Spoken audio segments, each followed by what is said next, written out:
Assalamualaikum warahmatullahi wabarakatuh. Waalaikumsalam warahmatullahi wabarakatuh. Alhamdulillahilladzi arsala rasulahu bil huda wa dinil haq liyudhhirahu 'ala dini kullih wa kafa billahi syahida. Allahumma shalli wa sallim ala sayyidina Muhammad wa ala alihi wa sahbihi wa man tabi'al huda.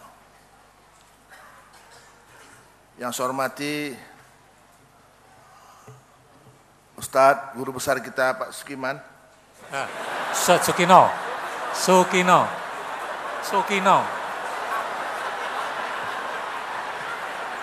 Wong Aceh piak payah.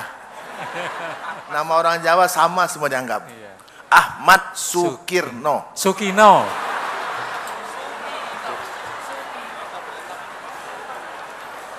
Ahmad Sukino. Dan seluruh pengurus MTA Pusat, seluruh pengurus MTA Cabang, para jemaah muslimin dan muslimat, dan calon muslimin muslimat, ada wakil rakyat, tadi sudah disebutkan, nggak usah saya ulang lagi, itu salah lagi. Syukur alhamdulillah kita panjatkan ke Allah Subhanahu wa taala, Allah yang telah mengutus Rasulullah untuk membawa risalah Al-Qur'an, mengajarkan kepada kita, dan beliau mencontohkan sebagai uswatun hasanah untuk seluruh aspek kehidupan. Nah, Rasulullah ini membawa Quran, mengajar kita agama itu untuk seluruh aspek kehidupan. Baik sebagai kepala rumah tangga, sebagai individu, sebagai pemimpin, sebagai negarawan, sebagai politisi, dan seluruh aspek. Sebagai petani, pokoknya nggak ada yang keluar. Jadi jamaah dari berbagai profesi, petunjuknya nggak ada lain, Quran. Auzubillahi minasyaitonirrajim. Bismillahirrahmanirrahim. Alif lam mim. Zalikal kitabu la raiba fihi hudal lil muttaqin alladzina yu'minuna bil ghaib wa yuqimunas shalah wa mimma razaqnahum yunfikun walladzina yu'minuna bima unzila ilaika wa ma unzila min qablik wa bil akhirati hum yuqinun. Alif lam mim.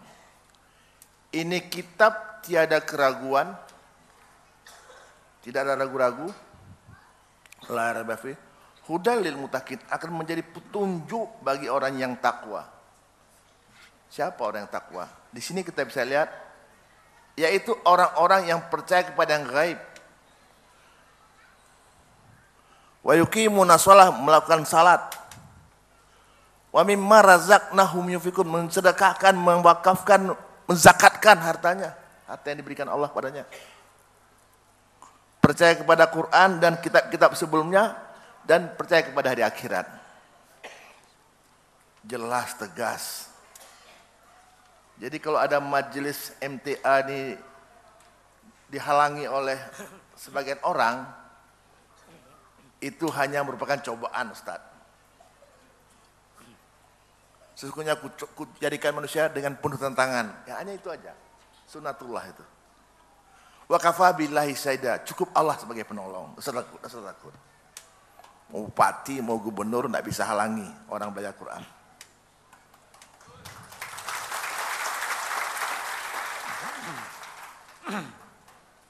Bagaimana Rasulullah dulu ditentang, akhirnya tumbang. Terakhir pada saat Umar bin Khattab masuk, luar biasa berubah. Nah ini proses, Pak. Proses semuanya ini. Jadi tentunya sebagai umat Islam, apalagi ada jabatan, tentu kita berjanji akan membela ini semua. Tidak usah khawatir. Nah, tapi kan dakwah itu kan bijak, cara bijaksana. Ya, kita nggak usah ofensif, semua makin masuk. Kalau ada orang yang menentang, itu karena nggak ngerti.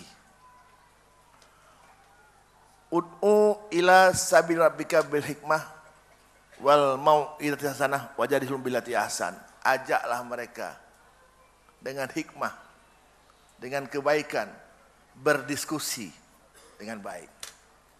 Saya kira nggak ada masalah. Toh makin lama makin rame, bukan makin sedikit. Nah, saya termasuk orang yang gajinya pas-pasan. Artinya saya nggak sekolah IAIN, nggak pesantren, cuman pagi sekolah umum, sore sekolah agama.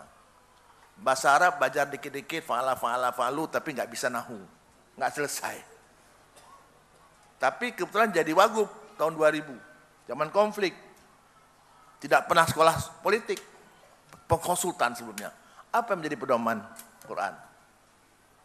Saya baca Quran malam-malam, ya karena nggak tahu saya pakai terjemahan agama. Nanti ada kitab lagi terjemahan per ayat, itu saya pakai sebagai dasar. Nah, kawan saya ulama, datang ulama dari berbagai daerah, kumpul di rumah, nanti kita diskusi. Ini ada masalah seperti ini. Untuk perdamaian saya pakai Al-Hujurat 9, 10, 11. Jadi sebenarnya di Quran ini cukup semua butir untuk kita menyelesaikan konsep penyelesaian konflik seperti apa, mensejahterakan seperti apa. Jadi nggak ada masalah, mau jadi wagub masa konflik, pejabat gubernur masa tsunami, dengan ini insya Allah selesai. Jadi ini betul-betul bisa menjadi pedoman untuk siapa saja, pada level apa saja.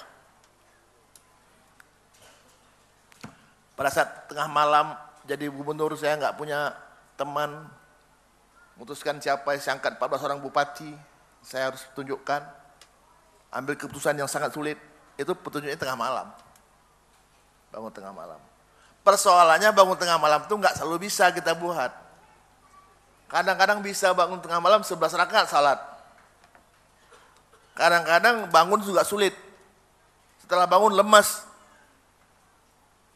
Saya tanya sama Ustaz Najamuddin, Ustaz kok begitu, saya susah sekali.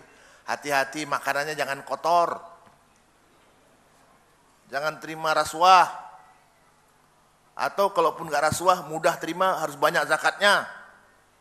Supaya kita menjadi bersih, supaya bisa ketemu dengan zat yang maha suci. Sederhana sekali. Konsepnya sederhana sekali. Jadi mau jadi apa saja, selesai dengan itu. Nah, itu kira-kira apa namanya? Jadi dalam belajar saya dalam belajar sekarang, umur 62, tapi terus baca-baca per kalimat itu. Bahkan bacaan pun saya tahsin dengan seorang imam untuk memperbaiki bacaan saya. Walaupun saya tidak ada target untuk jadi imam di masjid, ya paling tidak di rumah lah untuk keluarga. Bapak Ibu sekalian yang berbahagia, hari ini Allah memberikan amanah lewat Pak SBY untuk menjadi Menteri Pendayagunaan Aparatur Negara dan Reformasi Birokrasi. Ada 4,7 juta PNS. Ada 34 kementerian. 36 lembaga pemerintah, 510 kabupaten kota, 33 provinsi. Jadi kalau Bapak punya 400 cabang, saya punya 700 cabang. 430. 430 ya. Saya punya 700 cabang yang harus saya naikkan. Kadang-kadang cabang itu kabupaten, kadang-kadang provinsi, kadang-kadang levelnya sama, kementerian, kadang-kadang di atas saya, Kemenkuan. Tapi kan tadi lagi, ud'u ila sabili rabbika bil hikmah. Kemana arah kita bawa? Nah, ini sekarang masuk ke ranah saya. Yang pertama kesadarkan bahwa birokrat ini adalah orang yang menerima amanah untuk mensejahterakan rakyat Indonesia. Sejahtera lahir batin. Amanah ini harus dikuasai, harus ditanamkan betul kepada setiap aparat. Bukan setiap PNS itu selesai dia jadi PNS, selesai dah dia. Dia punya tanggung jawab yang paling besar untuk mensejahterakan masyarakat Indonesia. Karena apa? 50% lebih anggaran negara ini dipakai untuk biaya pegawai. Sedangkan yang bisa jadi PNS hanya 3%. Yang 97% tidak jadi PNS di luar. Nah, siapa yang ngurus ini? Iya, birokrasi ini. Jadi pertama sekali harus kita buat, ciptakan, birokrat ini tidak boleh rasuah, KKN. Ini yang pertama dulu. Bahwa kita tanamkan kepada orang ini, berikanlah kepada berikanlah kepada orang tuamu dan anak-anak yatim dari hartamu yang bersih-bersih. Saya nggak ingat ayat berapa itu, Ustaz. Untuk anak yatim, anak orang lain aja kita harus kasih yang bersih. Apalagi untuk anak sendiri. halalan tayyiban. Ini harus dikuasai oleh semua masyarakat, terutama PNS. Jangan makan di luar itu. Akan merusak dia. Yang kedua, dia politik ada tempatnya, tapi jangan setiap saat PNS dipolitisasi. Sekarang kita lihat, kalau ada pemilihan bupati, PNS netral, salah. Dianggap dua kaki. Dia milih, salah pilih, habis. Tadi kepala SD dipindahkan jadi guru SD di mana jauh-jauh. Ini harus kita hindarkan. Supaya betul-betul birokrat atau PNS ini melayani masyarakat sama, adli, dengan adil. Ini target pertama. Target saya yang kedua adalah bagaimana membuat birokrasi ini mampu, kompeten, mumpuni. Apakah dia guru, dia harus bisa mengajar dengan baik. Baik di kota maupun di desa. Bayangkanlah kalau ada guru yang tidak mumpuni, tidak disiplin, maka 40 anak tadi menjadi anak murid yang tidak kompeten. SMP aja nggak bisa ngejar ke negeri. Akhirnya menjadi anak yang membuat dia terus miskin. Adalah perubahan. Nah ini kita tanamkan. Pendidikan, kesehatan, pelayanan, lain-lain. Nah yang ketiga yang kita ingin anukan, bahwa birokrasi ini di samping melayani masyarakat untuk hal-hal yang bersifat kebutuhan dasar, pendidikan dan sebagainya, juga harus melayani dunia usaha. Siapa dunia usaha itu? Semua orang yang di luar birokrat itu harus dibuka kesempatan untuk jadi pengusaha, menjadi karyawan. Untuk itu perlu apa? Memudahkan tumbuh dan berkembangnya dunia usaha.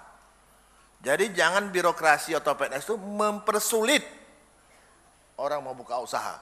Izin cukup nggak cukup, dia perlambat. Ada anak tamat STM mau buka bengkel, bagaimana memudahkan? Di mana tempat mereka buka bengkel? Mudahkan, izinnya dipermudah. Jangan banyak kali bayar PAD, istilahnya kan PAD. Dapat cuma sedikit, tapi buat orang yang mulai berusaha sangat memberatkan. Mudahkan. Pengusaha menengah, bahkan pengusaha luar mau invest. Terkenal kita sebagai negeri yang paling susah untuk invest. Orang masuk ke Malaysia cuma 5-6 macam selesai. Di kita sampai 5-60 macam. Diberatkan. Akhirnya berbuat dampak kepada masyarakat kita. Sebentar lagi kita masuk kepada masyarakat ekonomi ASEAN. Bebas pajak semuanya. Kalau kita tidak dikuatkan, maka banjirlah barang luar negeri masuk ke kita. Akhirnya kita nggak bisa produksi, hasil beli barang orang lain saja. Menjadi tempat orang memasarkan barang. Karena kita punya penduduk 1/4 miliar orang. 150 juta orang. Nah ini yang harus kita tingkatkan. Nah hari ini kan semua orang lari ke PNS. Karena sempit pekerjaan. Pada ayat Tuhan mengatakan, Auzubillahi minasyaitonirrajim. Fa iza qudiyatis shalah fantasiru fil ard. Wabtaghu min fadlillah wazkurullah katsiran la'allakum tuflihun. Apabila selesai salat maka bertebarlah kamu di muka bumi ini untuk mencari rezeki dan kebaikan daripadaku. Ingat Allah banyak-banyak agar kamu dapat kemenangan. Nah dulu waktu saya hendak jadi PNS, banyak orang mengatakan, Azwar jangan kamu, harus PNS juga, konsultan juga, PNS juga. Kenapa? Supaya terjamin masa depanmu. Tapi enggak ada ayat, Innal pemda khairur razikin. Yang ada, Innallah khairur razikin. Jadi saya milih satu saja Bu, karena saya tidak mau mendua. Orang perempuan juga enggak suka kita mendua. Satu saja. Jadi saya pilih PNS atau pengusaha. Saya pilih pengusaha, jadi konsultan. Seperti Tariq bin Ziyad, Ustaz, Panglima Perang Islam menyerang Spanyol. Begitu mendarat di pantai, dia perintahkan bakar semua kapal. Bakar semua kapal, kita hanya dua pilihan. Menang dalam berusaha atau menang perang atau mati. Tidak bisa mundur. Nah pengusaha harus punya semangat seperti itu. Nah ini anak-anak muda sekarang ini harus kita latih. Dengan ayat tadi itu, harus kita yakinkan setiap pemuda. Keselamatan bukan di Pemda, bukan di PNS. Tapi dia kita berusaha. Tapi usaha dia harus dimulai dengan salat, zikir, dan seterusnya. Saya ingin kasih contoh, supaya mantap. Beberapa kampus saya datang, mula-mula agak ragu-ragu. Walaupun ayat ini dia percaya. Contohnya adalah burung yang terbang pagi kosong perutnya. Waktu dia pulang sore penuh temboloknya. Benar enggak? Nah, anaknya udah buka mulut, cek, dikasihnya, muntahkannya. Selamat semuanya. Tapi ada lagi. Nah, ini kalau Bapak nonton TV, jangan nonton Muhyiddin naik haji itu. Boleh, tapi jangan sering-sering. Enggak jelas apa namanya. Nonton National Geographic, bagaimana Tuhan menciptakan binatang-binatang. Nanti ada lewat sapi, lewat kuda, ada buaya makan, bagaimana Tuhan menciptakan rezekinya. Nah, saya tertarik pada satu contoh, yaitu ada sejenis burung. Burung ini khusus burung dari Amerika Latin, daerah Argentina. Dia setiap tahun satu kali dia terbang ke utara. Burung ini bisa terbang, Pak, 4 hari 4 malam. Belum pernah tahu kan? Jadi burung itu terbang, udara panas dari bawah naik ke atas. Jadi dia nekan burung itu. Nah, ada angin dari belakang, nekan dia ke depan. Jadi dia sedikit ada tenaga, udah bisa melayang dan melaju. Dia terbang ribuan kilometer, 4 hari 4 malam. Dari Amerika Latin menuju ke utara. Sampai di Kanada, dia turun di pantai Kanada. Di situ sudah ada jutaan miliaran kepiting lagi bertelur. Nah, burung ini turun, 1 hari waktunya dia untuk makan minum. Makan telurnya itu. Tapi burung ini jago, walaupun dia nggak baca Quran. Dia makan telur kepiting sebahagian daripadanya, nggak semuanya dia makan. Sebagian lagi tinggal. Baru dia naik lagi ke atas, 1 hari dia udah gemuk lagi, naik dia ke atas. Pertanyaannya, siapa yang SMS? Di situ ada telur kepiting.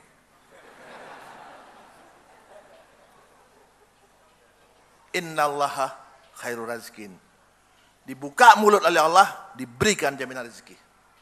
Asal tadi kita ingat padanya, kita ibadah kepadanya. Ada juga yang nggak ibadah itu dipelurung, itu dibiarkan supaya dia sesat. Tapi yang normal itu yang seperti ini. Nah, jadi inilah yang kita harus tanamkan kepada anak-anak kita, bahwa masa depan ini tergantung pada kita. Indonesia ini lebih baik tergantung pada kita. Jangan jadi orang pesimis. Jangan kita ngaji karena kita pesimis dengan dunia luar. Tapi kita ngaji untuk mencari cara memperbaiki keadaan.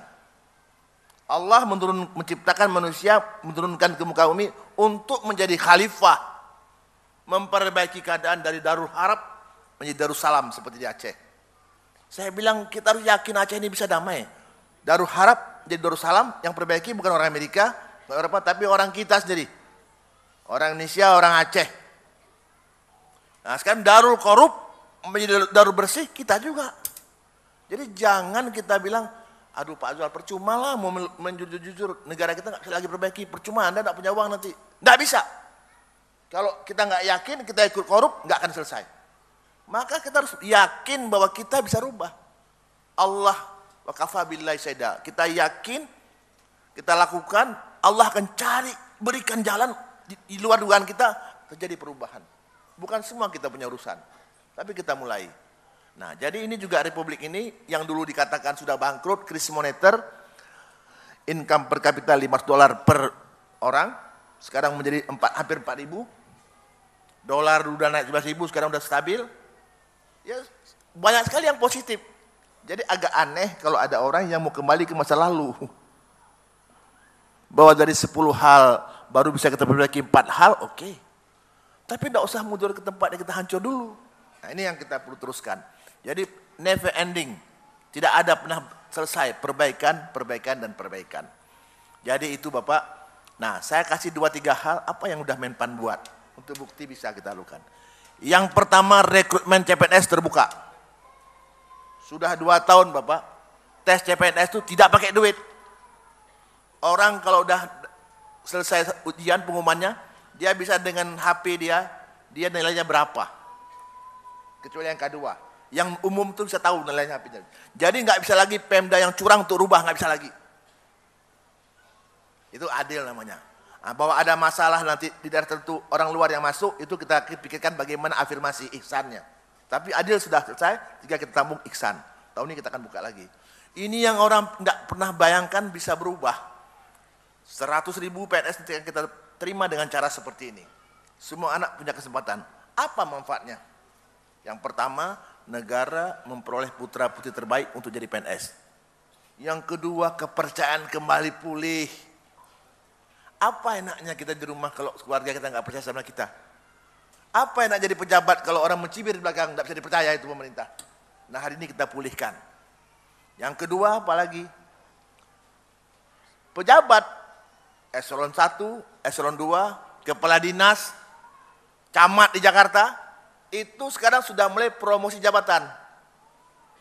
Apa dasarnya Pak Zuhar bikin begitu? Apabila suatu urusan diserahkan kepada bukan ahlinya, maka tunggulah kehancuran. Berarti harus dikasih kepada yang ahli. Ahli apa? Ahli faham atau ahli faham? Ahli yang faham, bukan ahli famili. Nah, kita cari. Untuk cari ahli itu kita bikin tim ahli untuk milih yang ahli. Kalau orang Cina bilang, kalau mau kejar kuda harus naik kuda. Ya, nggak bisa kejar kuda pakai sepeda, nggak bisa.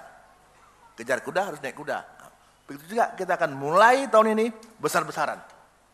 Ya, nanti Bapak akan lihat pengumuman minggu ini. Sekjen Kementerian Dalam Negeri akan kita pilih dengan promosi terbuka nasional.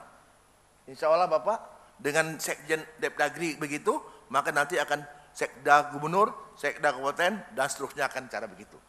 Untuk mencari ahli. Beberapa saja kita buktikan kepada masyarakat bahwa kita bisa berubah. Nah, nanti lagi-lagi pelayanan publik kita perbaiki. Karena apa? Terlalu banyak sudah uang habis untuk pejabat negara atau birokrat, maka rakyat harus mendapatkan pelayanan yang semestinya. Kalau enggak semestinya, rakyat bisa protes dan itu bisa dipidanakan. Ada undang-undang sekarang, udah berubah. Dan seterusnya. Jadi intinya Bapak, negara kita ini kalau mau maju harus berubah. Birokrasi, pemerintah harus berubah. Rakyat harus percaya perubahan itu. Kalau Bapak lihat belum berubah, lapor. Jangan frustrasi.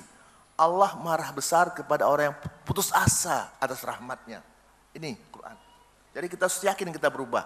Nah, perubahan inilah Bapak bisa bayangkan nanti Indonesia dengan 2,4 miliar orang, 80 juta diantaranya anak-anak muda, yang ininya penuh dengan ilmu dan Quran, ininya dengan iman, tangannya ringan, akan jaya kembali Republik kita tercinta ini. Demikian, 1-2 patah nanti kita diskusikan. Billahi taufiq wal hidayah. Assalamualaikum warahmatullahi wabarakatuh. Waalaikumsalam warahmatullahi wabarakatuh. Terima kasih kepada Ustadz Insinyur Haji Abu Bakar, MM, yang telah memberikan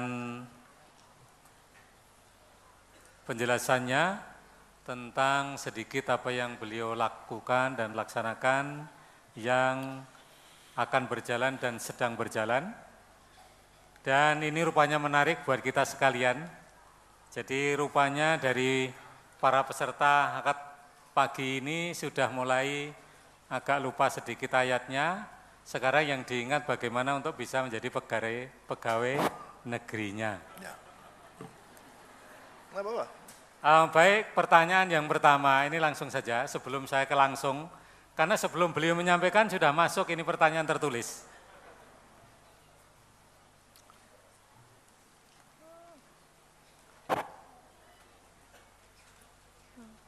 Pertanyaan pertama, Pak Menteri, bagaimana kejelasan honorer K2 yang belum diangkat atau yang belum lolos?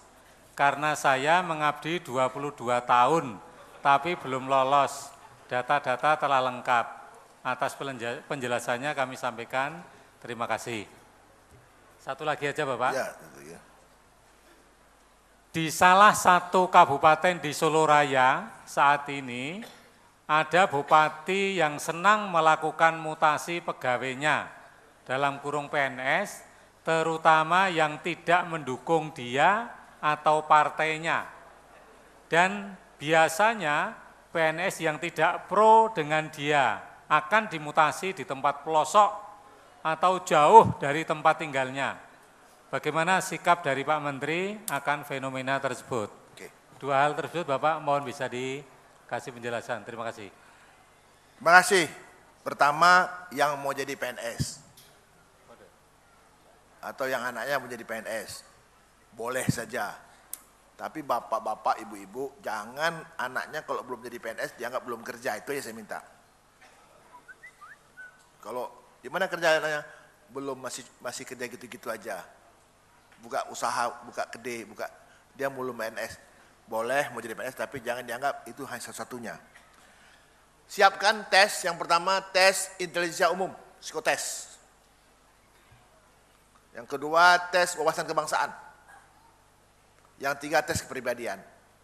Ikuti tes itu murni itu. Murni itu. Nah, baru tahap kedua baru tes bidang. Kalau dia seorang insinyur sipil, dites pelajarannya. Bisa menguasai enggak? Kalau dia sekarang guru, dites. Bisa ngajar enggak kira-kira dia? Itulah tesnya, 2 tahap. Adil enggak? Adil toh? Yang ketiga, tidak boleh pakai duit. Kalau lulus pakai duit, bodoh. Lulus enggak pakai duit, jahil murakab, double bodoh. Enggak laku. Bukti, saya bukan ria Ustaz. Saya jadi menteri 2 tahun 2 bulan. Setahun 2 bulan yang lalu anak saya ikut tes, tidak lulus. Lulus passing grade 24 orang, dia nomor 10. Yang diambil tahap kedua 9, tidak lulus dia. Kalau bisa pakai duit, saya bisa luluskan anak saya. Tahun ini sekjen saya, sesmen saya, anaknya nggak lulus lagi. Lillahi ta'ala. Percaya nggak pakai duit? Bisa dipercaya nggak pakai duit? Kalau bisa pakai duit, kami udah nggak usah pakai duit, langsung lulus saja. Ini saya kasih itu bukti, nggak ada pakai duit. Nah, sekarang yang lulus K2 ini, yang lulus tuh, pakai duit nggak? Oh, pakai, bodoh betul, minta balik uangnya. Yang megang komputer saya. Yang megang komputer saya, minta balik uangnya. Saya jamin nggak ada store sama sekali sama saya. Yang megang komputer, kunci komputer saya sendiri. Saya yang lihat per lembar, per kabupaten. Mohon izin Pak Menteri. Tadi yang menyampaikan pakai, saya harapkan nanti ngasih data kepada kami, biar nanti bisa kita sampaikan pada beliau. Saya sampaikan pada polisi. Baik, terima kasih. Kalau waktu Bapak kasih tidak ada bukti, kalau 20 orang, 30 orang ngadu sama-sama, angkat orangnya. Ini penyakit harus dibuang.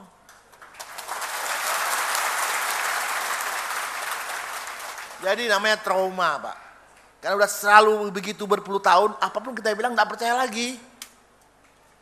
Lillahi ta'ala, Dr. Haris tahun lalu tidak lulus. Itu jadi baru 3 bulan kami dengan anak saya. Waktu nggak lulus, istri saya telepon. Ayah, kenapa, ada apa? Apa ada apa? Masa Haris nggak lulus? Ya tapi kan ujiannya begitu. Apa ujian? Masa menteri yang 100.000 pakai, masa nggak lulus anak sendiri? Bukan begitu, tak matiin telepon.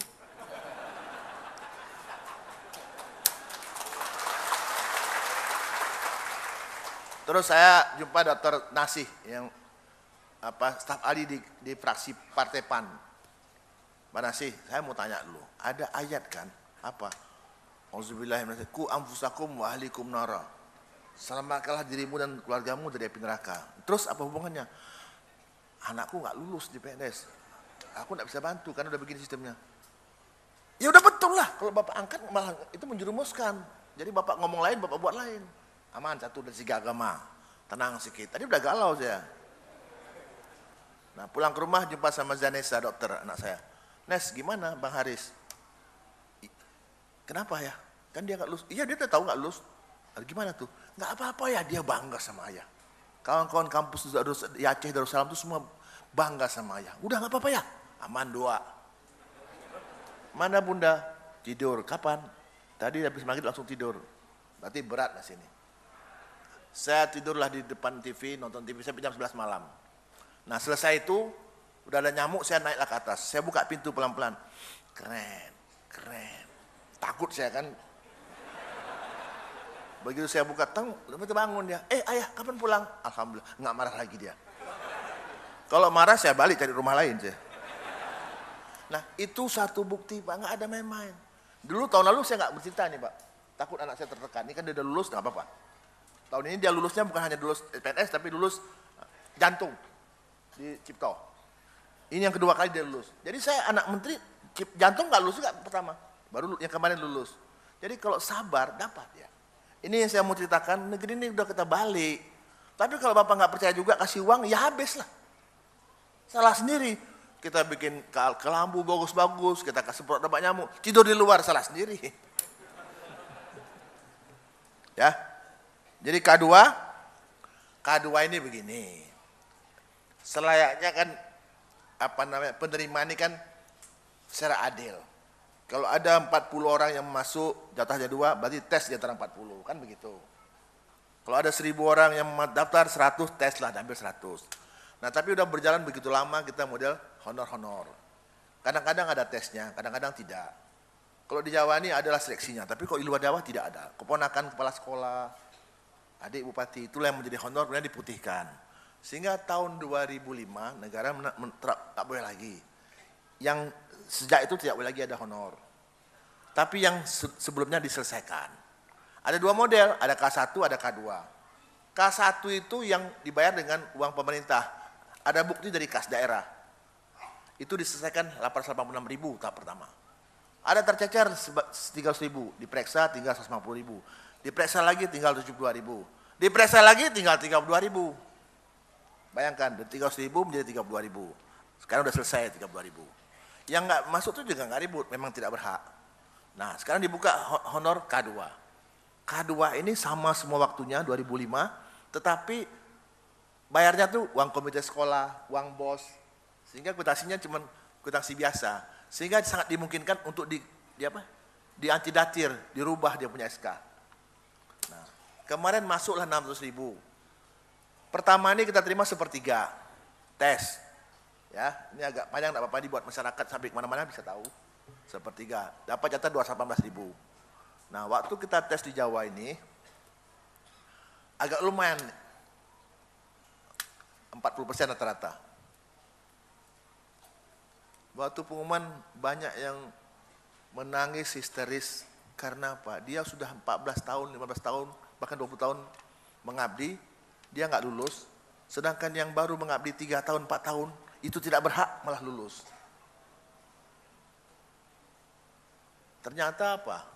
Ternyata ada yang dimasuki baru oleh pejabat-pejabat di daerah. Komputer tidak tahu. Makanya sekarang, Bapak Ibu sekalian, BKN, Badan Kepegawaian Negara, untuk memproses menjadi PNS, setiap lembar itu harus dijamin oleh bupati atau wali kota.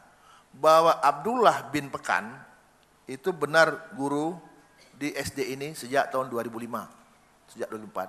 Saya menjamin administratif dan pidana. Jadi banyak daerah yang tadinya lulus 200 tinggal 150. Ada yang 400 tinggal 200, jadi banyak sekali. Ada daerah yang masukkan bagus Pak. Masukkan data cuma 150. Tapi ada daerah yang satu kabupaten honor K2-nya 7.000. Nah, jadi ini kita bereskan.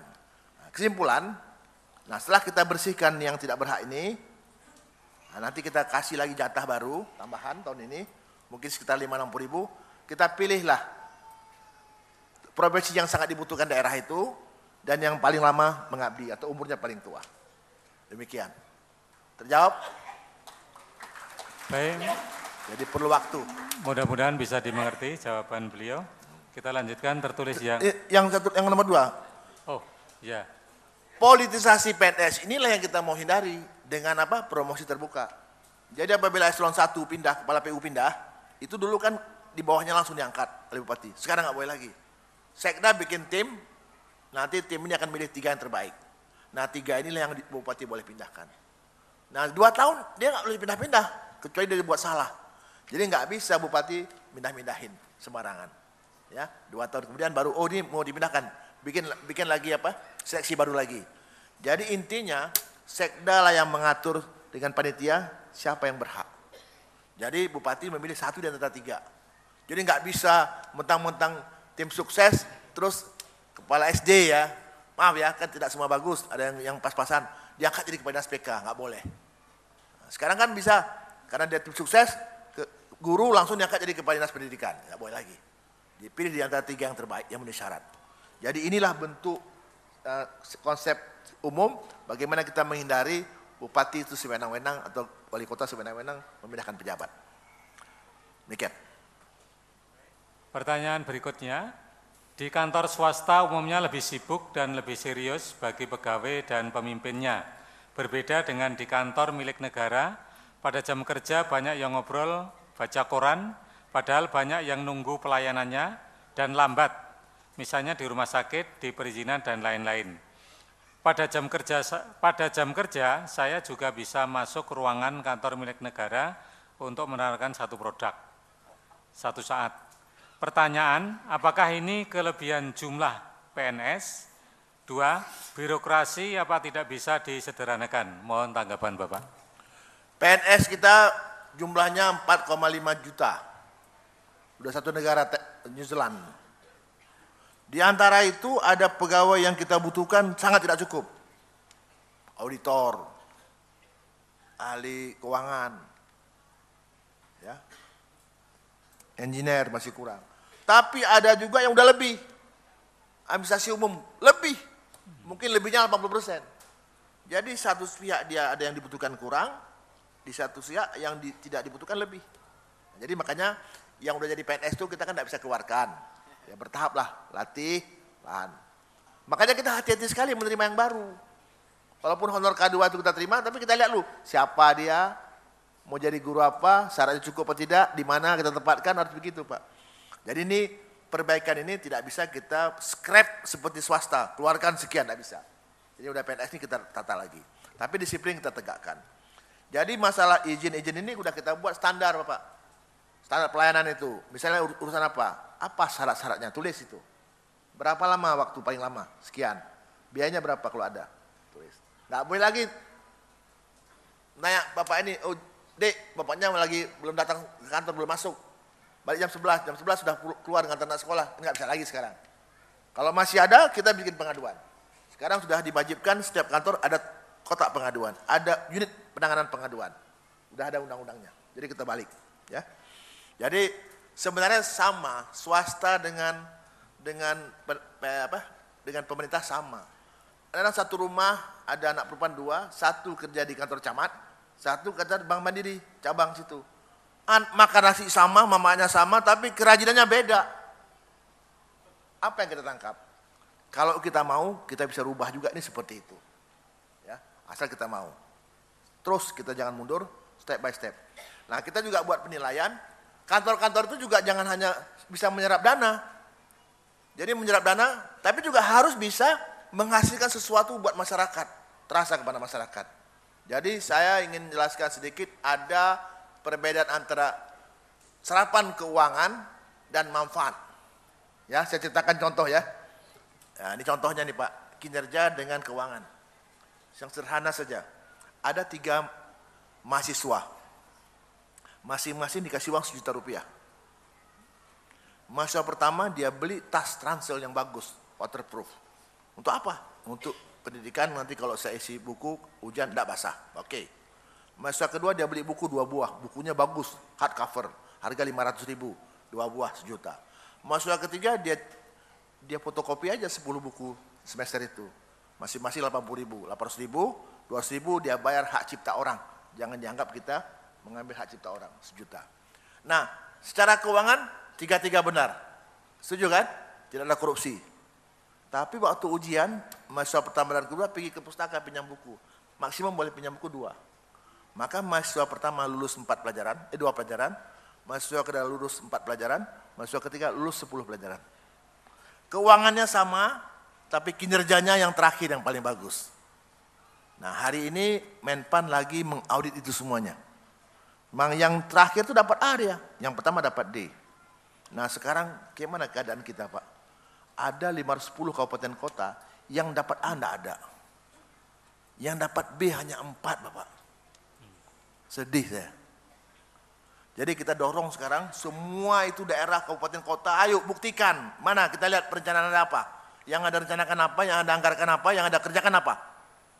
Jangan habis saja untuk birokrasi. Mana untuk masyarakat. Mana yang menjadi kinerja kita. Nah sekarang udah ngumpul di kantor saya 2 hari lalu untuk kita nilai. Intinya apa? Kementerian PANI akan mendorong semua entitas kabupaten, kota, provinsi, dan kementerian untuk bisa membuktikan bahwa dia kerja untuk kepentingan masyarakat. Jadi DPR nggak cukup lagi untuk melihat anggaran terserap berapa. Besok DPR pun tidak usah ngurus satuan 3, kinerjanya cari. Cara dia kerja terserah. Harus di sana arahnya. Manfaatnya apa? Demikian. Baik, sekarang kita langsung ke pertanyaan, mohon maaf, pertanyaan langsung. Yang pertama mic 8 dari lantai 4, silakan lantai 3, lantai 2 dan 1. Assalamualaikum warahmatullahi wabarakatuh. Waalaikumsalam. Saya Soekarti dari BKD Provinsi Jawa Tengah. Terima kasih Pak Menteri, berkaitan dengan promosi terbuka. Ini memang menarik, tidak hanya nanti untuk calon Sekjen Kementerian Dalam Negeri, insya Allah termasuk untuk Sekda Jawa Tengah juga akan menerapkan. Namun ada beberapa umat Islam yang masih galau berkaitan dengan promosi terbuka ini, berkaitan dengan kalau dia ingin mendaftarkan diri atau mengajukan sebagai calon, apakah ini nanti menurut hukum Islam tidak termasuk orang yang meminta jabatan? Karena kalau meminta jabatan, maka nanti kan Allah kan tidak akan menolongnya begitu. Ini yang masih menjadi kegalauan untuk umat Islam yang yakin dengan hadis itu. Namun sebenarnya kalau di Provinsi Jawa Tengah sendiri akan tetap dilaksanakan. Kemudian yang kedua, berkaitan dengan apa yang dilaksanakan oleh Kementerian PAN berkaitan dengan seleksi CPNS kemarin memang luar biasa ini, satu loncatan dengan komputer assist test maupun langsung ditangani. Ini memang menghasilkan betul-betul nilai yang murni, kemudian PNS yang betul-betul murni, tidak ada ya masalah sebagaimana tahun-tahun sebelumnya. Kami mengusulkan ketika nanti Sekjen Kementerian Dalam Negeri ini nanti baru begitu, bagaimana untuk seleksi IPDN itu juga murni Pak. Jadi dengan komputer assist test itu luar biasa dan tahap-tahapnya betul-betul murni begitu, ini nanti menjadi satu kader-kader pimpinan yang luar biasa di daerah. Kemudian yang ketiga, ini berkaitan dengan kami termasuk yang melaksanakan Permen PAN 41 tahun 2012 yang Bapak tanda tangani berkaitan dengan jabatan fungsional asesor ini Pak. Jabatan fungsional asesor SDM aparatur. Ya, kami di Jawa Tengah termasuk bersemangat untuk in passing itu. Meskipun sampai saat ini sebenarnya belum ada tunjangan jabatan fungsional asesor SDM aparatur. Bagi kami tidak masalah, yang penting bagaimana kita di Jawa Tengah itu bisa berkontribusi, meskipun ke depan tetap yang namanya jabatan tunjangan itu memang tetap diharapkan gitu oleh asesor. Yang terakhir, berkaitan dengan Undang-Undang ASN Pak, ini yang ditangkap oleh pegawai itu adalah nuansa perpanjangan BUP-nya. Nuansanya seperti itu. Belum mengambil esensi sebenarnya, tadi sinisme publik terhadap PNS itu tadi belum menjamin. Apa dengan Undang-Undang ASN ini nanti betul-betul bisa meningkatkan kualitas SDM aparatur. Ini memang sangat kita harapkan sebenarnya. Baik. Jadi termasuk mungkin kalau di rekan-rekan warga majelis tafsir sebenarnya dengan perpanjangan BUP itu beberapa malah terkadang malah mengeluh. Aduh, sebenarnya saya harusnya malah segera pensiun, bisa fokus untuk dakwah, bisa fokus untuk perjuangan, masih diperpanjang lagi. Kalau itu sebagian dari warga kita di MPA ini. Tetapi sekali lagi esensi untuk bagaimana ASN itu mengubah, mohon bisa nanti lebih disosialisasikan. Demikian, terima kasih. Assalamualaikum warahmatullahi wabarakatuh. Assalamualaikum warahmatullahi wabarakatuh. Mohon bisa langsung ditanggapi Bapak. Promosi terbuka. Harus ditangkap orang yang melamar itu jangan rebut jabatan. Kalau misalnya saya bilang, siapa yang kuat ngangkat ini, bantu saya. Terus ada yang kuat bangun, apakah dia melanggar? Terus ada yang kuat, dia nggak bangun, apakah dia tidak melanggar? Ada jabatan yang dibutuhkan untuk merubah di Republik ini. Sebagai Dirjen A, ayo siapa yang cocok kira-kira kemari? Daftarkan. Daftarkan bukan ambisius. Tapi kalau dia ngurus, ngomong sana ngomong kemari supaya dibantu, pakai duit lagi, ya itu yang nggak boleh. Haram. Jadi Jadi jangan begitu. Fastabiqul khairat, berlomba-lombalah kamu dalam berbuat kebajikan. Kalau nggak tampil kita untuk ambil posisi, bagaimana kita mau berlomba? Jadi tidak salah kalau kita tafsirkan seperti itu, ya. Tapi jangan ambisius. IPDN sudah Bapak, tahun lalu sudah. Tahun lalu IPDN itu sudah tesnya dengan pola kita. Tapi Bapak dalam berdakwah, jangan kita seolah-olah yang merubah semuanya. Jadi saya bikin surat satu kepada Mendagri, Pak Mendagri tolong dipilih untuk jadi IPDN itu apakah Bapak pilih dia dites dulu jadi PNS sebelum dia kuliah di IPDN, atau dia setelah selesai kuliah dia tes lagi masuk PTN negeri. Oh sebelumnya, maka tahun lalu sudah tes Pak. Tapi jangan bilang Menpan yang tes, beliau yang buat pengumuman, soal dari kita dari BKN. Jadilah makanya, Bapak bisa cek, banyak anak pejabat yang nggak lulus tahun ini. Tapi juga banyak anak petani, anak transmigran di Aceh lulus 3-3, bupatinya punya anak nggak lulus. Ini kan satu hal yang luar biasa. Ada ayat yang mengatakan, janganlah, ayat apa? Hadis, Ustaz. Ayat, jangan kamu biarkan harta itu bergulir di antara orang-orang itu saja. Harta, jabatan, di antara anak pejabat saja jangan, buka kesempatan, ini perintah. Ini sudah terjadi IPDN. Bahkan sekarang Bapak, dari 5.200 orang anak IPDN yang lulus kemarin tamat IPDN, kita tes juga, supaya menteri tahu hasilnya seperti apa. Sudah kita lakukan itu. Tapi kan orang Aceh bilang, menang apa? Ojong Asoraki biasa. Ya, semua itu perjuangan kita, apa? Nguruk tampar bolo, menang ojo ngasoraki gitu. Tadi nggak ngerti bahasanya lain. Jafung itu kita kembangkan Bapak, Jafung pelan-pelan lah, Jafung kita kembangkan. Dulu jabatan fungsional cuma 114, sekarang target saya 200. Sekarang udah tambah 50. Jadi biar banyak orang. Jadi setiap orang harus punya keahlian. Setiap orang harus ada keahlian. Setiap PNS harus ada keahliannya. Jangan nggak tahu apa-apa. Ya. Undang-undang ASN Bapak, memang orang tahap awal yang dia senangi pensiun tambah 2 tahun. Kenapa tambah 2 tahun? Ada orang yang guru bisa 60, kadang-kadang hanya S1, ya, kadang D4. Masa pegawai yang S2, bahkan ada doktor, dia dapat eselon, dia berhenti 56, sayang dong umurnya, pengetahuannya. Kadang-kadang anaknya masih kecil, kita kasih kesempatan lah 2 tahun lagi. Waktu itu bagus. Tapi kita juga minta supaya PNS itu memperbaiki dirinya, kemampuannya. Tapi isi undang-undang ASN itu Bapak, apa isinya? Manajemen pegawai itu lebih profesional. Apa itu? Kalau mau minta pegawai, hitung dulu kebutuhan. Sama kayak kita rumah tangga. Berapa orang anggota keluarga, tahu berapa pembantu dibutuhkan. Berapa mobil, berapa supir yang dibutuhkan. Dihitung dulu. Rekrutmen harus terbuka seperti yang kemarin ini. Kemudian ada promosinya, promosi terbuka. Itu semua manajemen ASN. Ada 7 tingkat sampai dia pensiun. Saya kira gitu Bapak. Jadi ASN ini luas sekali. Kalau orang baca buku itu udah tahu dia. Jadi orang kita kadang-kadang Ustadz lebih senang mendengar daripada baca. Jadi mendengar bagus, tapi baca juga harus diimbangi. Terima kasih. Kita lanjutkan mic 17, dipersilakan.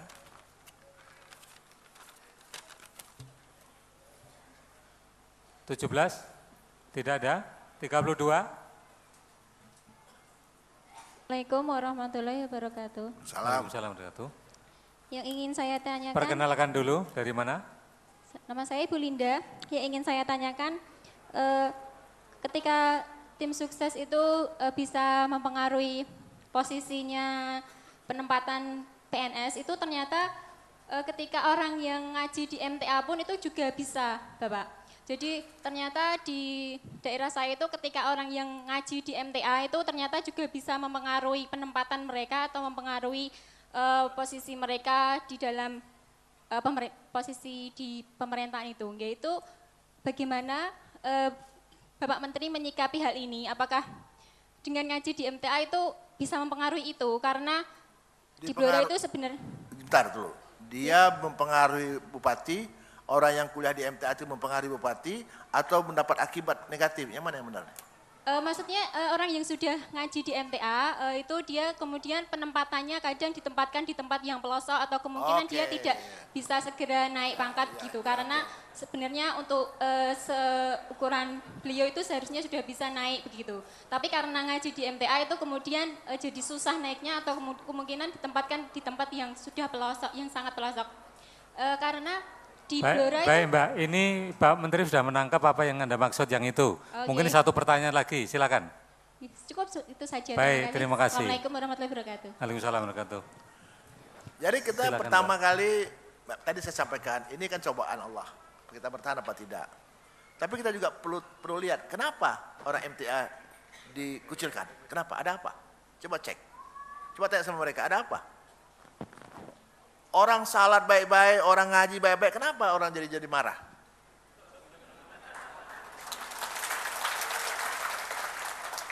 Nah, Ustadz Pak Ahmad Sukina, Pak. Sukino. Ya boleh. Kalau Aceh Sukina Bapak. Ini pakai di sini pakai Ya. A nih, saya baca. Baca salah lagi. Apa-apalah. Jadi begini.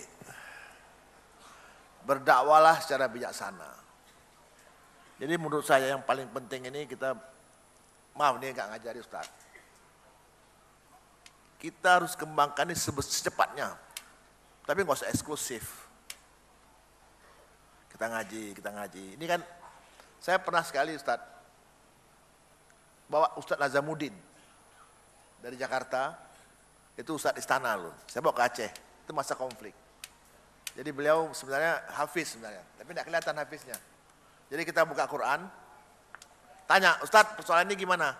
Saya tanya persoalan, langsung dia bilang, buka surat nomor 9 ayat nomor 12, baca. Jawab dijelaskan.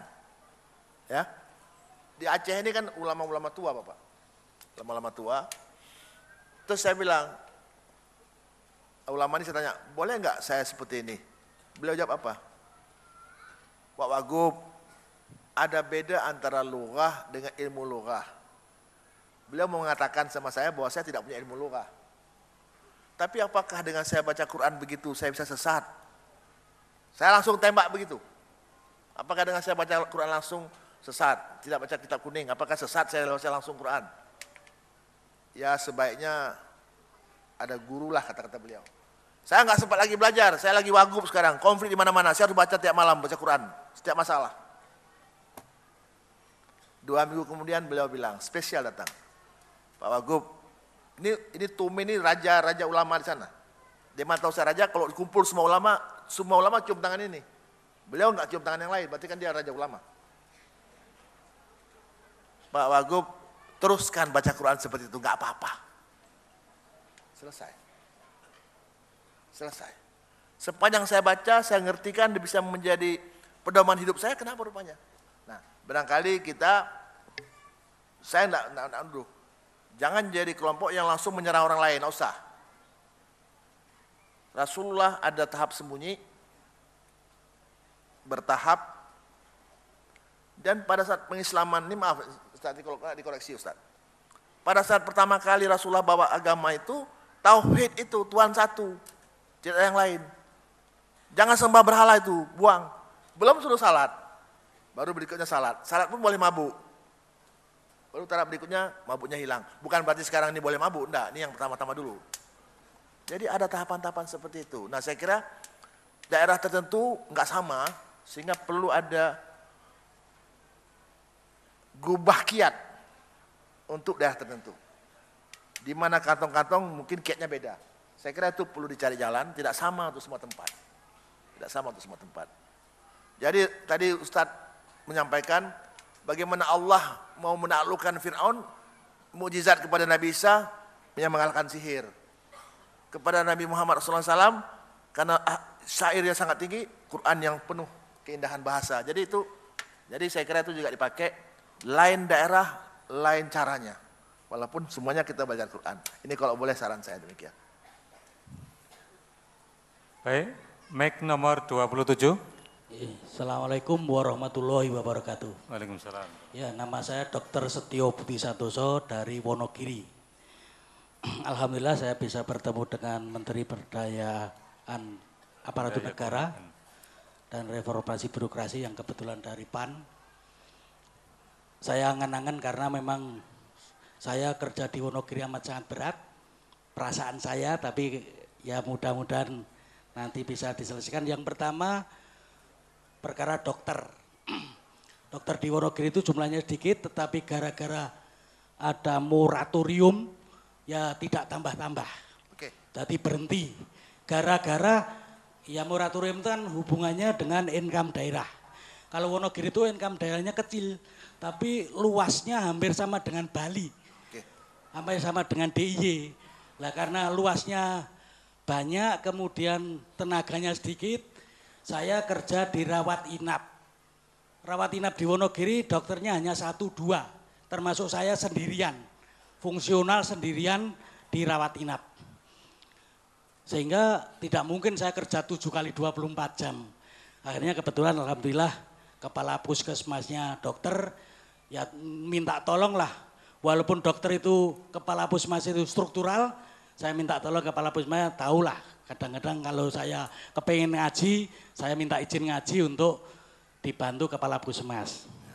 Jadi yang saya tanyakan tentang moratorium tadi, mengapa hubungannya dengan income daerah. Akhirnya kan sing sugih ya iso sugih, sing melarat iso melarat.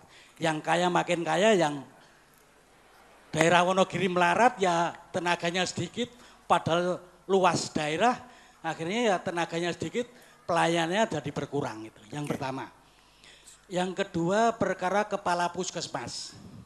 Saya diangkat kepala puskesmas tahun 90-an, 91, itu saya kebetulan pada saat itu gaji saya sekitar 100 ribuan, dapat tunjangan tambahan 25.000, kira-kira seperempat gaji.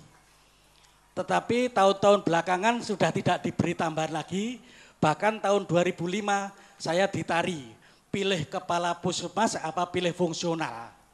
Saya milih fungsional, mengapa? Kepala puskesmas eselonnya 4, sama dengan lurah. Sehingga padahal pekerjaannya luas, amat sangat banyak, termasuk harus mempertanggungjawabkan keuangan, harus ada perencanaan, harus ada pelaksanaan dan sebagainya, tetapi dihargai sebagaimana lurah. Akhirnya saya pilih fungsional, gaji lebih banyak, pekerjaan hanya melayani masyarakat untuk pengobatan saja, kemudian juga pangkat naik terus, karena tidak ada stop karena fungsional tadi, akhirnya saya pilih sebagai fungsional. Tetapi ada kepala-kepala yang lain pilih kepala puskesmas. Tetapi nyatanya banyak dokter-dokter yang mengeluh, dihargai sebagai eselon 4 tadi, pekerjaannya banyak, bahkan ada yang gaji saya itu dengan perawat lebih tinggi perawatnya, karena perawat dapat tunjangan fungsional lebih tinggi daripada kepala puskesmas. Ya, itu akhirnya tadi dokter-dokter jumlahnya terbatas, dipindahkan ke fungsional memang tidak, tetapi juga dipaksa jadi kepala puskesmas. Akhirnya ya yang saya tanyakan tentang eselon 4 itu mengapa katanya Menteri Kesehatan dulu pernah usul untuk jadi eselon 3, tetapi mengapa kepala puskesmas itu eselon 4, sehingga dokter-dokter yang jadi kepala puskesmas kan merasa saya tidak dihargai, karena ya kalau saya istilahkan SDM-nya kan dokter lebih bagus, tetapi karena jadi kepala puskesmas malah gajinya lebih rendah, pekerjaannya lebih banyak, akhirnya ya terpaksa jadi kepala puskesmas karena sebenarnya tidak begitu tidak begitu kepingin jadi kepala puskesmas, tapi dipaksa karena ya SDM-nya yang paling bagus tadi. Terima kasih. Terima kasih. Assalamualaikum warahmatullahi wabarakatuh. Waalaikumsalam. Pak Dr. Setio Budi Santoso, Wonogiri. Pertama, sekarang kasih tahu bupatinya, kalau mau minta dokter lagi, tak kasih. Yang kedua, kalau ada dokter yang udah jadi honor atau PTT, mau ditaruh di tempat terpencil, tak angkat langsung, tak pakai tes.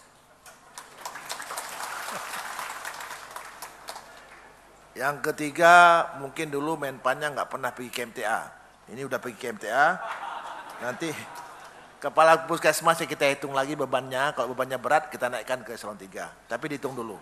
Terima kasih. Baik, kita lanjutkan dulu dengan tertulis.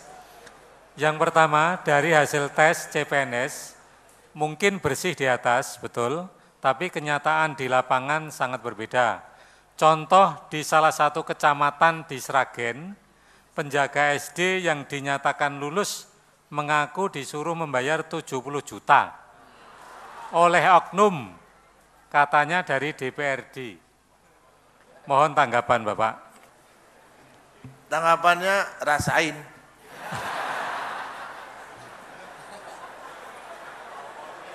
Lalu yang kedua, Bidan PTT, saya sudah 9 tahun Bidan PTT, sudah 2 kali perpanjangan. Menurut berita yang beredar, jika 2 kali perpanjangan maka tidak bisa dilanjutkan lagi. Baik. Atau dirumahkan. Apakah betul yang demikian Bapak? Mohon tanggapan. Dulu betul, sekarang nggak betul lagi. Sebelum Undang-Undang ASN, Undang-Undang Perburuan melarang mengkontrak orang lebih 3 tahun. Tapi setelah ada Undang-Undang Aparatur Sipil Negara, di situ ada 2 jenis aparatur. Yang pertama PNS seperti sekarang, yang kedua pegawai pemerintah dengan perjanjian kerja. Untuk jadi pegawai pemerintah dengan perjanjian kerja itu dites berdasarkan kebutuhan. Bisa dikontrak setahun, 2 tahun, 3 tahun, bahkan 5 tahun juga bisa.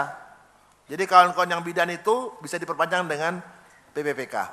Selamat, terima kasih. Baik, masih ada waktu, silakan pegang mic dari mic berapa? 1, 2, 3, 4. 28. 28 Halo. Mic silakan. 126. 12. Lantai 126. 12. 12. Satu lagi? Lantai 126. Sudah? 16 26 ya. sudah? 16? Lantai 1 nomor 26. Ya. Baik, kita mulai dari mic nomor 28.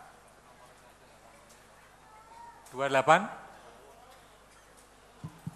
Assalamualaikum warahmatullahi wabarakatuh. Iya, baik. Assalamualaikum warahmatullahi wabarakatuh. Sebutkan nama dari mana? Ibu Siti dari Kalioso. Yang saya tanyakan gini Pak Menteri, saya punya anak yang ini sudah skripsi. Tapi kata anak saya, kalau ingin menjadi guru harus kuliah profesi pendidikan atau PPG. Atau kuliah sertifikasi. Mohon penjelasannya karena saya juga nggak tahu harus bagaimana untuk langkah selanjutnya. Terima kasih. Wassalamualaikum warahmatullahi wabarakatuh. Waalaikumsalam warahmatullahi wabarakatuh. Dulu ada IKIP.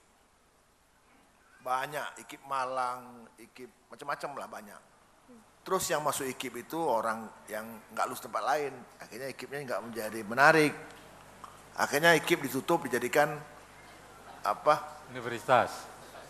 Universitas pendidikan UPI kan dan sebagainya lah. Nah, jadi sekarang pendidikan guru itu udah tidak ada lagi yang ngontrol. Akhirnya banyak kampus-kampus bikin sekolah guru di atas toko, kelas jauh. Satu universitas swasta bisa punya kelas jauh 30-40. Sekolahnya seminggu 3 hari. Bayangkanlah mutunya seperti apa. Ya kan begitu. Akhirnya sekolah guru itu menjadi tidak bermutu. Akhirnya dibuatlah kebijakan ditentang sama sekolah guru. Bahwa orang yang sekolah S1 biasa boleh jadi guru. Misalnya dia sekolah mesin, atau sekolah geografi, kuliah biasa, atau sekolah matematik. Dia boleh jadi guru kalau dia nyambung ada pendidikan pedagogis, pendidikan mengajar. Ada kuliah 6 bulan lagi, atau ada dulu akta 4 dulu. Jadi jawaban saya benar Bu, dia harus bisa itu, harus ikuti itu, sekitar 6 bulan. Ada macam-macam polanya. Karena ilmu tadi satu, menguasai ilmu satu hal, tapi bagaimana mendidik dan mengajarkan hal yang kedua. Benar itu harus dua. Terima kasih. Baik, mic nomor 26, dipersilakan. Assalamualaikum warahmatullahi wabarakatuh. Waalaikumsalam warahmatullahi Pak Menteri wabarakatuh. yang Sebutkan nama dari mana? Nama Agus Setiobudi dari Temanggung. Yang pertama, dalam rangka untuk mengembangkan amanah dan melayani masyarakat secara optimal, maka perlu penempatan aparat atau pejabat yang sesuai dengan kompetensi atau the right man on the right place. Yang tidak terlalu, sekali lagi, terlalu berhimpitan dengan pimpinan, dalam hal ini bupati atau gubernur, yang berasal dari unsur politik. Apa yang saya tanyakan, apa sudah ada disusun perangkat lunak atau aturan dan sebagainya dalam rangka untuk mengendalikan dengan mudah dan tegas di Kementerian PAN untuk hal tersebut. Itu yang pertama. Kemudian yang kedua, terkait dengan PNS, untuk pelayanan yang berakhlak, penilaian kinerja PNS sekarang ini memang diarahkan kepada penyusunan sasaran kinerja pegawai. Dulu DP3 ya Pak. Yang tidak ada unsur ketaatan dalam hal ini unsur moral yang dinilai. Banyak pegawai atau pejabat yang senang ngaji atau dengar radio di tempat kami, banyak sekali yang mendengar radio, apalagi radio MTA. Ini. Tapi tidak ikut kajian memang, mungkin malu-malu, masih belum berani menampakkan diri. Apakah ada rencana dari Kementerian PAN untuk menyediakan waktu resmi mungkin 1 jam atau setengah jam yang disediakan dalam rangka kajian Quran dan hadis atau ngaji istilahnya, yang dalam hal ini di Kemendiknas ini disebut kurikulum untuk membenahi mental yang ada bagi pegawai negeri. Demikian yang kami tanyakan, mohon untuk penjelasan dari Bapak. Terima kasih. Assalamualaikum warahmatullahi wabarakatuh. Assalamualaikum. Sekarang ini ketentuannya itu lebih kuat, bahwa setiap jabatan itu harus jelas, ya, jabatannya, tingkat jabatannya, apakah S1, S2 atau D3, kemudian lokasi jabatan, 1. Kemudian ada lagi yang namanya syarat jabatan. Jadi kalau jabatan A ini syaratnya apa saja dia, harus punya kompetensi apa saja dia. Jangan karena ikut MTA, terus sama-sama bupatinya MTA juga, untuk kepala PU diangkat SAG, yang nggak bisa. Demikian juga sebaliknya, karena nggak senang sama MTA, yang insinyur sipil nggak diangkat, dikasih SAG. Nah, jadi ada syarat jabatan Bapak. Jadi kita susun syarat jabatan. 3 sekarang kita awasi supaya itu dilakukan. Kami lagi bangun sebuah komite aparatur sipil negara untuk mengawasi. Ini lagi kita seleksi orangnya Pak, nasional, untuk mengawasi apakah proses menempatkan pejabat itu sesuai apa tidak. Kalau nggak sesuai ditegur, dan nanti bisa nggak dibayar gajinya. Ini lagi kita bangun sistemnya Pak. Lagi kita bangun sistemnya. Kemudian mengenai akhlak ya. Ya, ada sih kementerian-kementerian yang membangun itu. Ya. Saya kira dari mulai di sekolah harusnya sudah mulai Bapak. Dalam mata pelajaran itu, agama itu jangan dipisahkan antara agama dengan ilmu umum. Digabung, diramu lah. Saya kira udah harus masuk. Dalam matematik ada agamanya, dalam biologi ada agamanya, dalam geografi ada agamanya. Saya kira sama aja orang nonton National Geographic, ada yang membaca itu sebagai sebuah hewan yang pindah, tapi ada yang membaca sebagai bagaimana Allah mengatur rezekinya, kan itu macam-macam orang melihatnya. Ya. Jadi saya kira Bapak, kita tidak harus formal, tapi bagaimana meyakinkan orang bahwa Quran yang kita pegang ini menjadi pedoman dalam semua aspek, kapan saja, di mana saja. Ini dulu. Dan setiap orang akan beda cara melihatnya. Seorang menteri melihat ini lain. Pada saat dulu saya jadi wagub, lain lagi saya lihatnya untuk konflik. Jadi ini adalah berlian atau intan permata yang kilaunya berbeda-beda setiap saat. Kerlipnya beda-beda. Hari ini kita baca pemahaman kita seperti ini. Besok kita baca dengan persoalan lain lagi kita tangkap. Jadi kalau kita satukan semuanya dengan satu model agak sulit juga. Tapi tidak dilarang. Tapi saya kira bukan masalah itu. Bagaimana membumikan Al-Quran, bagaimana meyakinkan orang bahwa di sini semua hal. Maaf saja, saya pernah putus pacar dulu. Goyang Mbak, goyang berat. Pas dia saya suka lagi yang patus ini. Kemana larinya? Al-Maidah. Baca Al-Maidah ulang-ulang, terobati hati itu, selesai. Jadi bukan formalnya yang perlu kita tegakkan. Oh, terus menteri putuskan dia harus baca Quran semua di kantor, bukan begitu. Ya. Tapi bagaimana kita yakinkan waktu kita pidato sampaikan 2 ayat. Nah, sekarang deputi saya sudah ngaji. Ya ambil muazin di situ belajar ngaji. Udah juz berapa? Malu saya. Yang penting dia sudah mulai ngaji. Itu yang kita tanamkan di masing-masing kementerian. Demikian. Baik, mic nomor 12. Dipersilakan. Assalamualaikum warahmatullahi wabarakatuh. Waalaikumsalam warahmatullahi wabarakatuh. Yang terhormat Bapak Menteri, perkenalkan nama saya Setio Hartanto. Kerja di Lembaga Pengembangan Pemberdayaan Kepala Sekolah, yaitu tupoksinya untuk mempersiapkan dan mengembangkan calon kepala sekolah yang jujur, amanah, berjiwa kewirausahaan dan profesional. Lembaga kami berdiri atas dasar Permendikbud nomor 28 tahun 2010, kaitannya dengan pejabat-pejabat kepala sekolah SD, SMP, SMA yang sering dimutasi karena belum waktunya atau karena kesalahan atau karena kehendak bupati, sehingga kenyataan sampai sekarang masih terjadi hal seperti itu. Lembaga kami saat ini sudah sosialisasi ke seluruh provinsi, tetapi kenyataan banyak bupati-bupati yang tidak melaksanakan dari Permendikbud tersebut. Kami khawatir setelah kami meluluskan alumni dari calon kepala sekolah yang profesional ini, kemudian setelah pemilu akan diganti sesuka hati gitu. Karena kenyataan laporan dari alumni itu menyampaikan belum dilantik atau sudah dipindah dan sebagainya. Mohon kebijakan Bapak Menteri Aparatur supaya bupati wali kota yang terpilih itu terlebih dahulu dideklat sebelum dilantik sehingga tahu bahwa PNS itu netral begitu. Yang kedua, pertanyaan saya tentang pensiun pegawai negeri, apakah betul akan diberi pesangon 2M gitu, miliar gitu. Itu pertanyaan yang selama ini kami yang sudah tua, sudah menginjak pensiun itu nanti tidak akan dapat pensiun tapi dapat pesangon miliaran gitu. Sehingga kami angen-angennya pengen cepat pensiun gitu Pak. Terima kasih, mohon maaf. Assalamualaikum warahmatullahi wabarakatuh. Sopo yang kandani kayak gitu?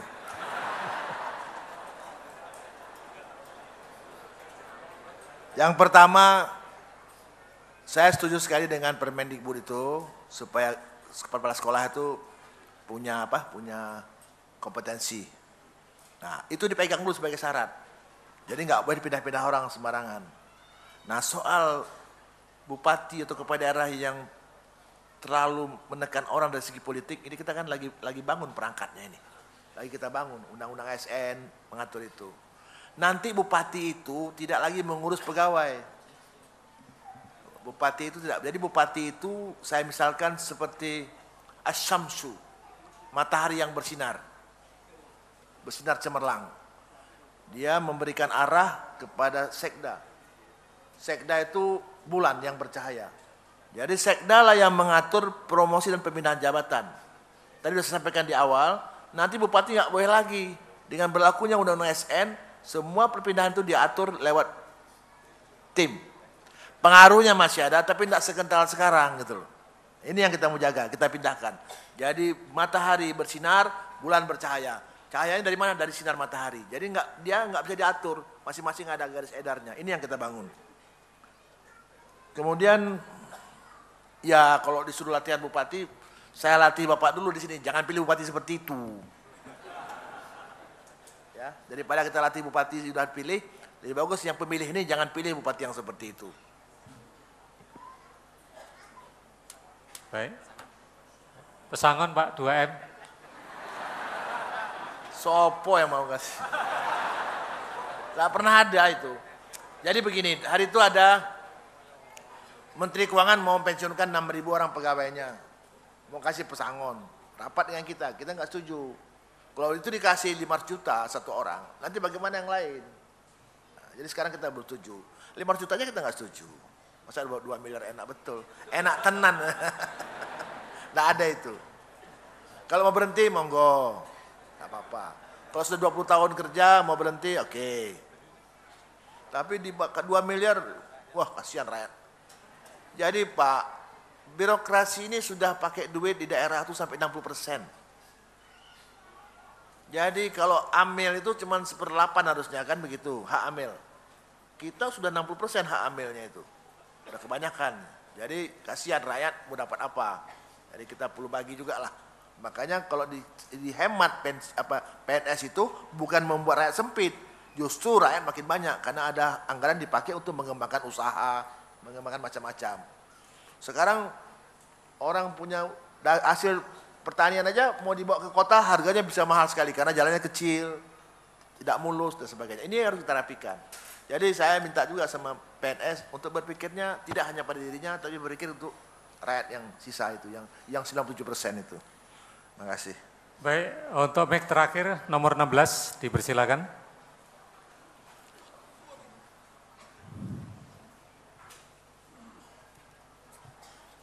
Assalamualaikum warahmatullahi wabarakatuh. Waalaikumsalam warahmatullahi wabarakatuh. Terima Sebutkan kasih. nama, dari mana? Saya nama Muhammad Makmuri dari Pemalang. Dari Pemalang. Baik, silakan. Pertanyaannya. Terima kasih atas waktu yang diberikan pada saya. Saya ingin menyampaikan bahwa dari tadi yang diuraikan kok masalah PNS, PNS dan PNS. Lah kami dari bukan PNS bagaimana? Dan kalau boleh saya menanyakan ke Pak Menteri, bahasa Acehnya Nuwun Sewu itu apa Pak? Nuwun Sewu itu artinya apa? Permisi. Terima kasih atau minta maaf? Permisi. Hah? Permisi. Oh izin, permisi, oke. Ya, pada dasarnya saya minta maaf kalau penyampaian saya itu nanti ada sedikit yang tidak berkenan. Yang ditanyakan apa Mas? Yang kami tanyakan bahwa selama ini kan apa yang kami dengar itu masalah PNS semua Pak. Baik, sudah itu ya? Cukup. Ya, untuk selanjutnya dari pihak aparatur negara itu yang membidangi masalah, memperhatikan masalah kebutuhan masyarakat itu yang apa Pak? Bagaimana contohnya? Karena kami selama ini kalau berhubungan dengan aparat kadang-kadang banyak kendala.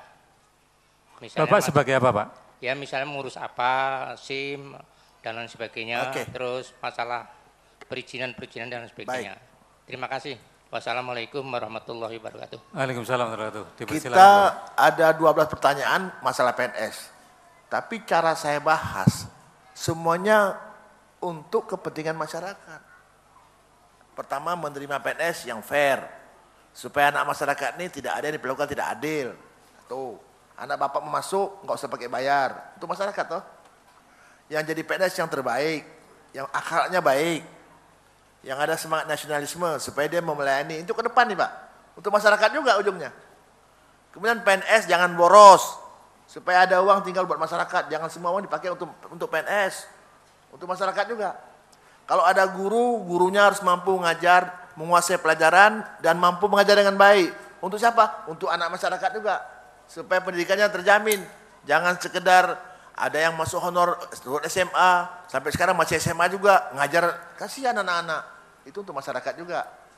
Pelayanan, tadi saya bilang, pelayanan sekarang sudah ditentukan. Sebuah pelayanan apa?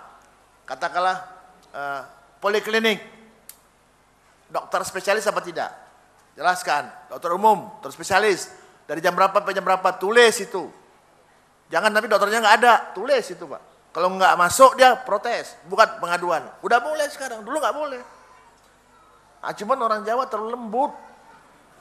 Dipijak kakinya, nuwun sewu kakiku. Kalau orang Batak, kan begitu. Jadi jangan terlalu lembut. Kita sekarang buka kesempatan untuk kepentingan masyarakat. Orang boleh ngadu kemana saja. Ini kita buka, ini saya ceritakan ini Pak. Jadi semua yang kita bicarakan PNS ini, 3 targetnya. Membangun PNS yang bebas korupsi dan bebas politisasi, bupati-bupati tadi itu. Yang kedua, PNS ini harus mumpuni, cocok kan? Guru kayak pelayan kayak izin kayak harus mumpuni. Yang ketiga harus melayani. Yang layani siapa? Masyarakat langsung, pendidikan, kesehatan, urusan surat-surat. Dan yang dilayani lagi yang kedua, dunia usaha. Jangan mempersulit, mempermudah. Kalau bisa bantu modal, alhamdulillah. Kalau nggak bisa bantu modal, jangan persulit, permudah. Kasih jalan, kasih informasi untuk anak-anak supaya semua jadi pengusaha menuju masyarakat ASEAN ekonomi. Jadi kita yang keluar, bukan kita yang masukin sama barang luar. 3 itu targetnya.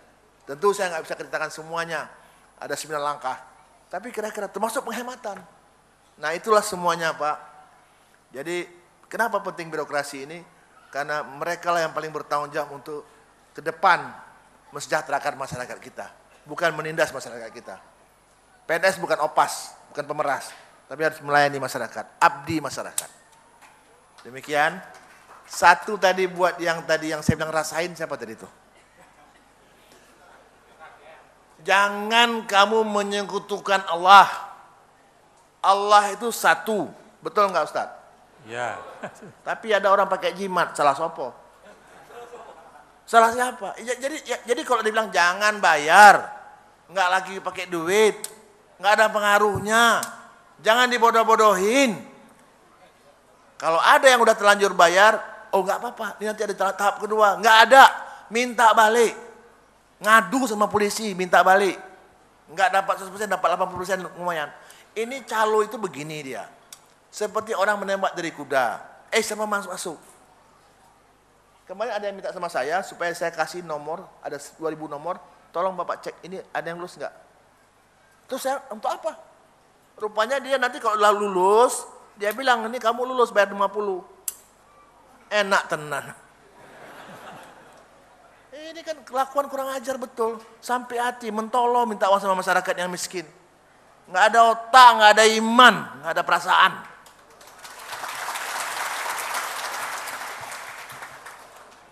Jadi ini ada seseorang dikumpulkan 20 juta seorang atau 70 juta seorang, udah. Nanti jamin masuk. Kalau nggak masuk, kembalikan. Enak sekali. Yang lulus 30%. 30 kali 70 udah 2,1 miliar. Nanti yang udah nggak lulus, dikembalikan, potong 20% uang administrasi. Kenapa mau dibodohin? Lillahi ta'ala, sistem kita tidak bisa bayar lagi.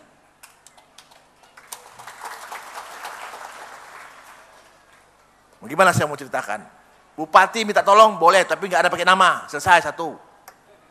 Apa lagi? Ada orang tinggalkan tas sama saya.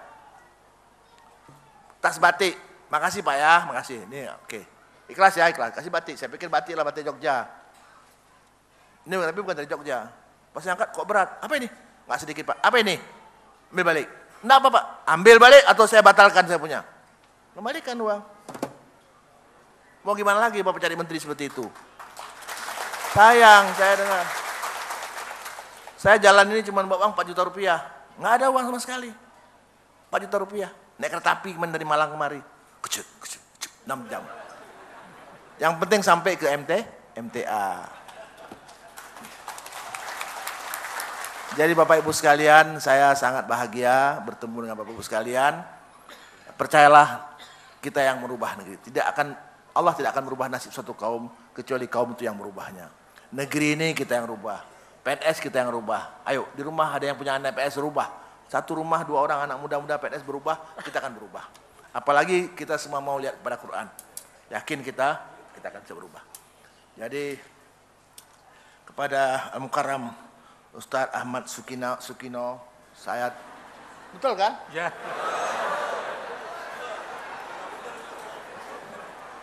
Wong Aceh ki payah. Aku iso omong Jawa sithik-sithik. Tapi gak wani aku, nanti aku salah. Jadi Ustadz, saya terima kasih diberi kesempatan hadir di sini. 23 nggak jadi, akhirnya 30, alhamdulillah. Saya bahagia sekali di tengah-tengah masyarakat Jawa terutama, Indonesia pada umumnya.